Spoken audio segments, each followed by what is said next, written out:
Faz tempo. Lembro-me como éramos felizes. Quintal de cercas nos deixava mais próximos. Os pratos lavados ao som da bela voz da minha mãe compõem este cenário de melancolia. Fartura não era o prato principal, mas o tempero do amor estava ali presente. Portas abertas para acolher os que ali chegavam, e o fazíamos sem medo, sem temores. Muitas portas e janelas não possuíam sequer ferrolhos. As tramelas funcionavam muito bem. As cantareiras acolhiam os potes com água fria. Fogão de lenha deixava sua marca registrada e as casinhas de taipas, muitas delas sem rebocos, recebiam a tintura preta que a fumaça lhe deixava. A energia elétrica era coisa para a gente mais abastada, mas de presente tínhamos um céu cheio de estrelas. E nas noites que se faziam compridas, sentávamos para ouvir os mais velhos, os causos, as histórias de carochinha e até de assombração. E esta convivência era o retrato de família feliz. Por ali, felizmente, celular não interrompia. E com tanto amor e entrosamento, as depressões não se atreviam em aparecer. Quando nos distanciávamos para brincar, no horário de nos recolher, o grito da mãe ecoava, rompendo o silêncio interrompido pelas algazarras da criançada. Bons tempos, e as comunidades interagiam, livres de grades e muros. Socorro Caldas.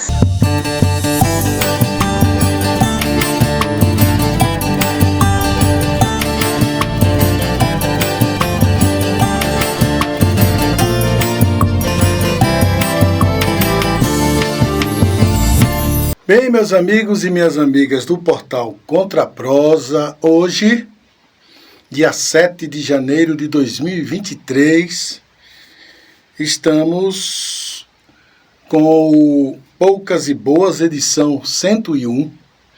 A partir desta edição, nós teremos simultaneamente texto e vídeo. Os textos são mais compactos, com informação básica, e o vídeo vem com os comentários a respeito das notícias postadas no texto. E eu quero começar hoje agradecendo ao nosso escritor que nos mandou esta belezura aqui, Paisagens Interiores, nosso amigo Décio Torres Cruz. Sim, é o Décio Torres Cruz, da família Torres Cruz, lá de Sátiro Dias, que é a família que produz mais escritores por metro quadrado no Brasil. E ele, que é o intelectual de mão cheia, professor da UFBA, professor da UNEB, tradutor, né? Já publicou vários livros em inglês. É um cara assim que se dedica ao estudo da linguagem. E ele fez a publicação desse livro, um dia me mandar e me mandou agora. Quero aqui de público agradecer. O livro, minha gente, é de uma... Olha, a editora é a Patuá. O livro todo feito em papel pólen, muito bem acabado, com o Aleilton Fonseca fazendo a orelha aqui, né? O texto aqui da orelha é do Aleilton Fonseca, que é outro escritor de mão cheia. Aqui ele fez aqui a dedicatória ao querido escritor Landiswald, e ofereço estas minhas paisagens interiores, desejando um bom passeio. Abraço, Décio Torres, 6/12/2022, está aqui a dedicatória. O livro é de um acabamento fantástico, e ele está dividido, na verdade, em duas etapas. São 2 livros, por assim dizer. O primeiro livro vem com paisagens diurnas. Antes do livro 1, ele faz uma espécie de apresentação a você que me lê, né? Na página 17, e aí vai. Livro 1, paisagens diurnas. Livro 2, paisagens noturnas, dividido em prelúdio, intermesso e finale. Né? Poesias do mais alto gabarito. É uma coisa assim fantástica. Inclusive vou pedir licença ao autor para usar umas 2 ou 3 aqui na abertura dos próximos Poucas e Boas, que é para mostrar ao leitor o livro extraordinário que esse rapaz colocou no mercado. Olha que paz, ele faz fotos que aparecem no livro, são do próprio Décio Torres. E as ilustrações, como essas aqui, ó, é do Luiz Ramos. Então você tem, além da poesia, minha gente, você tem uma viagem por imagens fantásticas.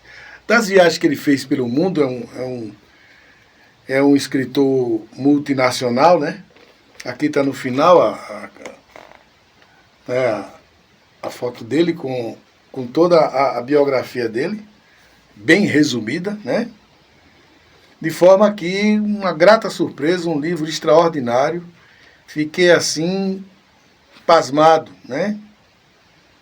Pasmado e agradecido por este livro que vai, lógico, frequentar com muita satisfação a minha biblioteca. Tá aí, Paisagens Interiores de Décio Torres Cruz, fazendo a abertura hoje aqui desse número 101 de Poucas e Boas.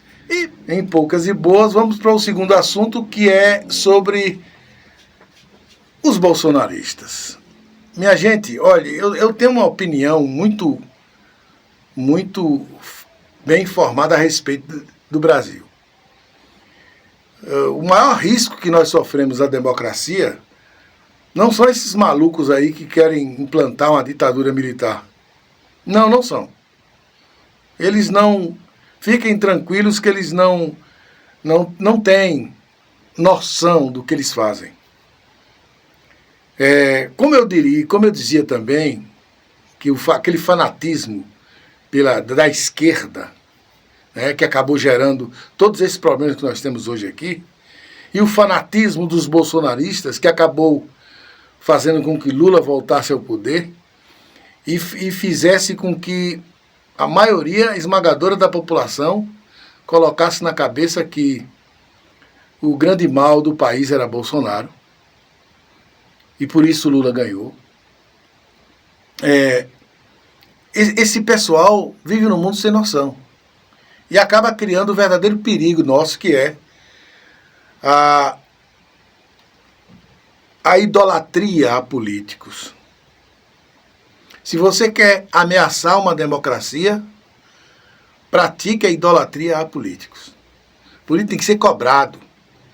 Numa democracia civilizada, o político é um agente público eleito por nós para resolver os problemas do Estado. Portanto, ele tem que ser cobrado e não idolatrado. E esses bolsonaristas, o que eles estão fazendo, meu Deus do céu, aquelas que vocês veem nas redes sociais, cantando o hino para pneu, aquele maluco ficou na frente do caminhão não sei quantos quilômetros. E isso, mesmo depois de passar as eleições, mesmo depois de Bolsonaro capar o gato e se mandar para os States, ainda tem gente hoje acreditando. Tem gente agora que acha que é o Mourão, que o Mourão fez aquele depoimento. No dia do depoimento do Mourão, chegou gente glória a Deus, gente que gritava glória a Deus, porque Mourão assinou. E também tem aqueles que já estão com raiva de Bolsonaro. E não são poucos, porque Bolsonaro não assinou. Assinou, eles querem dizer, assinou a intervenção federal. Eles imaginavam que, já que o nosso Bolsonaro não assinou a convenção, a invasão, melhor, decretação da nossa ditadura, que o Mourão fosse fazer isso. E tem gente que até hoje ainda acreditando que ainda vai ter uma reviravolta.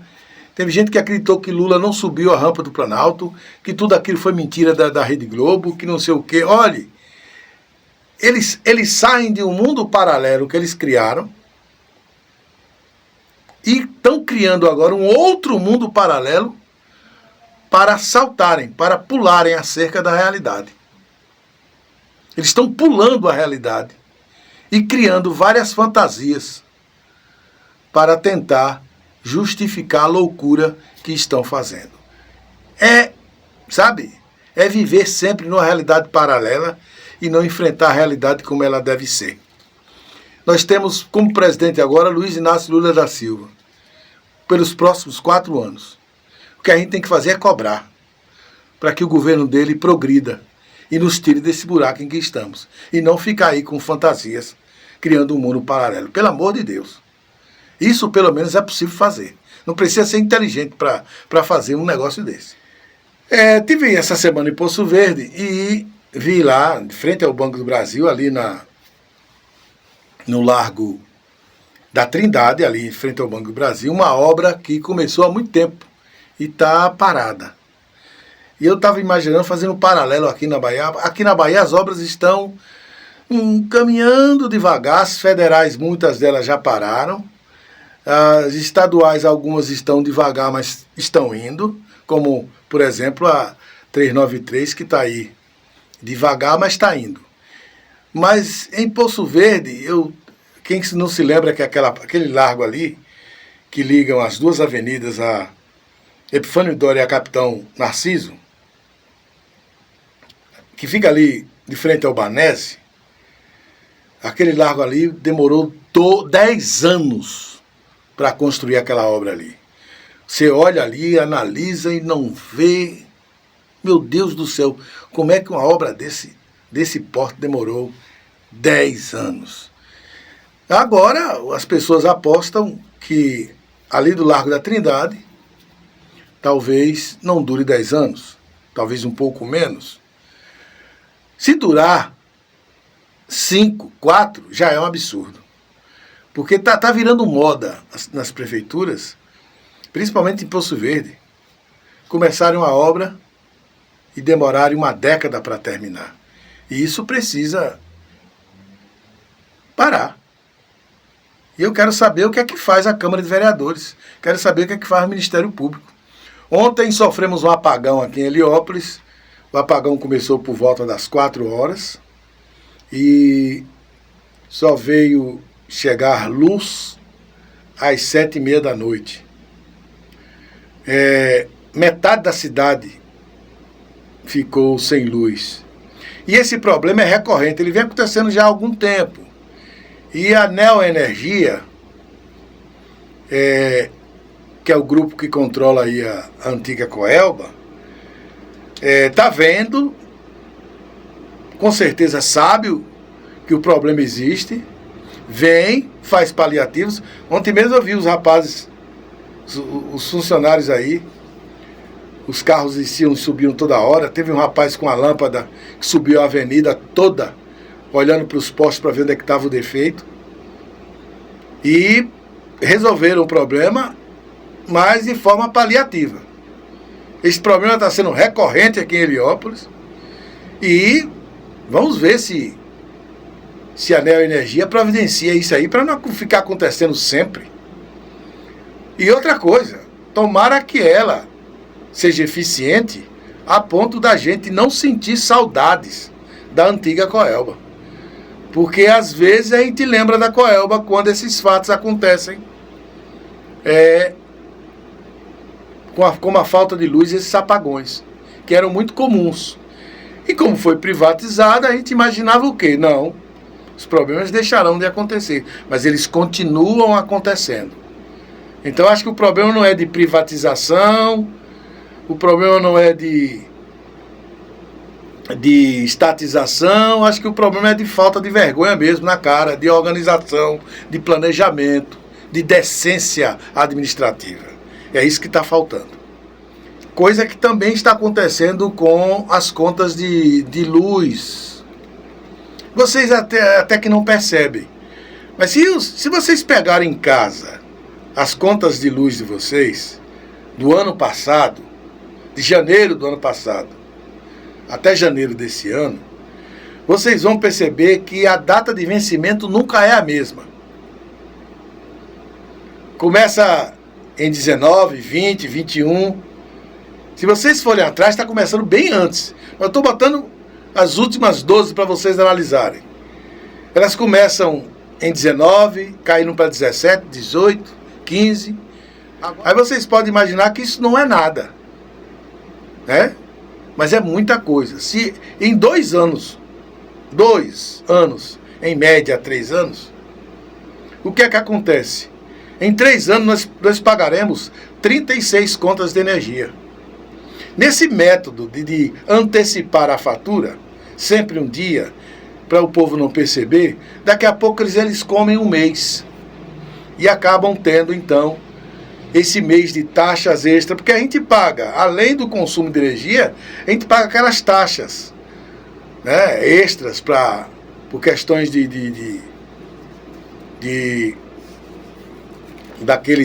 da falta de água nos reservatórios, etc. E tem também outras taxas. Então, o consumo, tanto faz. Você pagar em 36 ou em 37 vezes. Mas as taxas, você paga mais. E o pessoal que paga baseado no consumo mínimo, por exemplo, né? O pessoal que paga baseado no consumo mínimo é que é o mais prejudicado. Então é preciso prestar atenção, porque, né, o Ministério Público aí deve dar uma olhadinha nessa questão, porque parece que estão, de forma imperceptível, passando a mão no nosso bolso, né? Eu acredito isso, né? Até agora ninguém despertou atenção para esse tipo de coisa, mas é por aí. Para finalizar aqui, duas coisas. Vários prefeitos da região estão agora fechando a gaveta, pisando o pé no freio, desligando a luz, estão economizando. E aí, quando o prefeito economiza, quem é que sofre? O povo. Corte de carros. Por exemplo, vocês sabem, muita gente aqui depende de carros da prefeitura para cuidar da saúde em Aracaju, por exemplo, em Feira de Santana, em Salvador, né? Até aqui em Antas, em Ribeiro do Pombal. Então tem transporte que as prefeituras fornecem para que você tenha acesso a um médico mais especializado. Muitos prefeitos estão cortando isso. Muitos prefeitos estão cortando. Teve um prefeito até que disse que quem quisesse visitar Aracaju agora, só a passeio com seus recursos próprios, porque não haverá mais carro. Alguns prefeitos que tinham 4 veículos cortaram pela metade, estão só fornecendo 2. Outros cortaram tudo. Tá um negócio assim incrível. E o povo está começando a sentir saudades da época das eleições. E na época das eleições, você não pedia 2 vezes. E até quem não pede, muitos políticos vinham e ofereciam. É a época em que todos os políticos têm interesse. Porque sempre tem um candidato que apoia, ou ele próprio é candidato, ou tem um candidato do partido, e aí faz o possível para agradar o público. Teve um prefeito, por exemplo, que para economizar, contratou uma empresa que ele já havia contratado, numa época, para essa empresa consertar poços artesianos. E contratou a mesma empresa para fazer a ornamentação do Natal e do fim do ano. E é claro que a mesma empresa, que não é besta, utilizou boa parte da ornamentação do ano anterior. De forma que foi uma economia interessante. Uma economia muito interessante para o prefeito e para a empresa que foi contratada, né? E eu fico às vezes imaginando até obras ou pararam ou nem sequer iniciaram. E quando você vai perguntar, é para economizar, tal, porque alguns agora estão usando a população que não cresceu de alguns municípios, e os municípios estão caindo em média 2 pontos no FPM. Quem era 1,2 caiu para 1. Heliópolis, por exemplo, era 1, que vai cair para 0,8, porque a população não ultrapassou os 13 mil habitantes. Para Heliópolis continuar, se não me engano, teria que ter mais de 14 mil. Embora o censo ainda não tenha terminado, mas foi feito baseado em cima de uma previsão. Raramente o IBGE erra nestas previsões. Estão usando até isso agora para economizar. E é verdade, tem que economizar mesmo. Tem que economizar. Mas eu aposto uma coisa. Tem coisas que prefeitos têm aí. Tem coisas que prefeitos fazem que, se eles economizarem, não precisará jamais tirar um único carro, fechar uma única escola, deixar de fazer o que deve ser feito. Tenho absoluta certeza. E, por fim, também surgiu aí nas redes sociais um boato de que a demissão que o prefeito Zé Mendonça fez de coordenadores, diretores e vice-diretores, essas demissões todas foram para economizar dinheiro. Muito bem. Eu fiquei com dúvida, porque nunca na história do município, e nem aconteceu em nenhum município aqui da região, se demite diretores e vice-diretores e coordenadores pedagógicos na época que a gente está iniciando o ano letivo. São os preparadores do ano letivo. São eles que preparam tudo para receber os professores e os alunos a partir de fevereiro e começar o ano letivo. Portanto, é o mês que diretor, vice-diretor e coordenador mais trabalham, que é o mês de janeiro. Entretanto, eu fiquei desconfiado porque nenhum diretor se queixou. Nenhum vice-diretor. Eu imaginei uma demissão em massa, foram 10 diretores demitidos, mas acho que 10 vice-diretores e não sei quantos coordenadores, e ninguém reclamou. Alguns diziam que era um acordo entre o prefeito e os diretores e vice-diretores. Outros diziam que era realmente para economizar. O prefeito disse que não ia ter dinheiro para pagar a eles o resto do ano se não tivesse que cortar um mês. E aí vai. Bom, aí eu tive contato com o pessoal da secretaria, mandei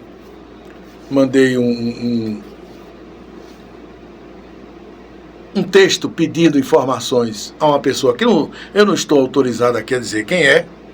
Esta pessoa fez chegar o texto até a secretária e depois me deu retorno. E diz o seguinte, reparem: a exoneração dos gestores ocorreu devido ao Decreto Municipal número 150, de 13 de outubro de 2022, objetivando atender às condicionantes dispostas na Lei 14.113, de 25 de dezembro de 2020, Lei do Novo Fundeb, que em seu artigo 14, parágrafo 1º, item 1, versa sobre a complementação do VAR. Não é o VAR, aquele da Copa não, nem do Campeonato Brasileiro. É VAR, que é o valor aluno ano resultado, o qual abarca sobre o provimento do cargo ou função de gestor escolar, de acordo com critérios técnicos de mérito e desempenho.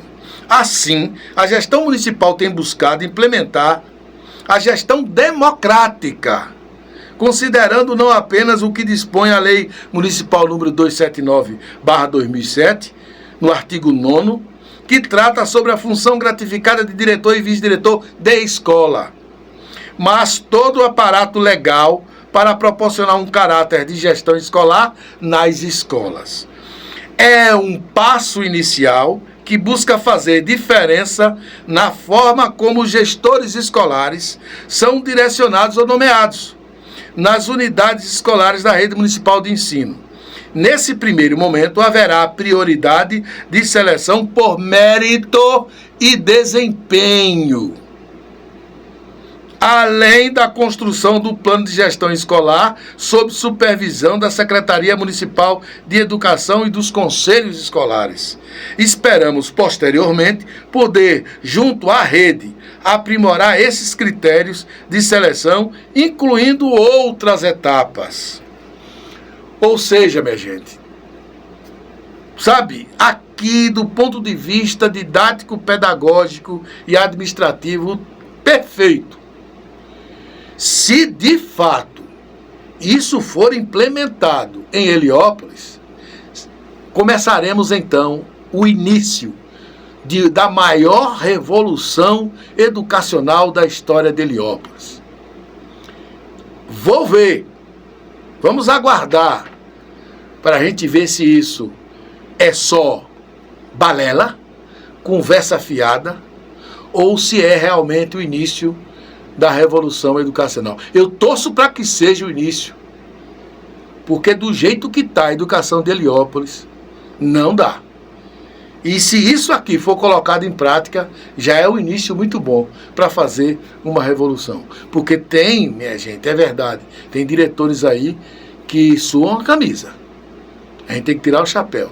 Mas tem diretores aí que não fazem absolutamente nada a não ser a parte burocrática. A parte educacional em si, para tirar a gente dessa situação, ninguém está fazendo muita coisa, né? Vamos ver, vamos aguardar. Eu espero que isso aqui seja colocado verdadeiramente em prática. É isso por hoje. Um abraço a todos vocês. Esperamos estar a cada 7 dias, 8 dias, todo final de semana, com o Poucas e Boas agora em vídeo e em texto. E queremos contar com a sua colaboração se inscrevendo no canal se ainda não está inscrito, né? Já estamos chegando a 2.870 inscritos. Precisamos de 130 até o final de fevereiro para fecharmos os 3.000 inscritos no canal. Conto com você. Espalhe esse vídeo por aí. Um abraço e até uma outra oportunidade.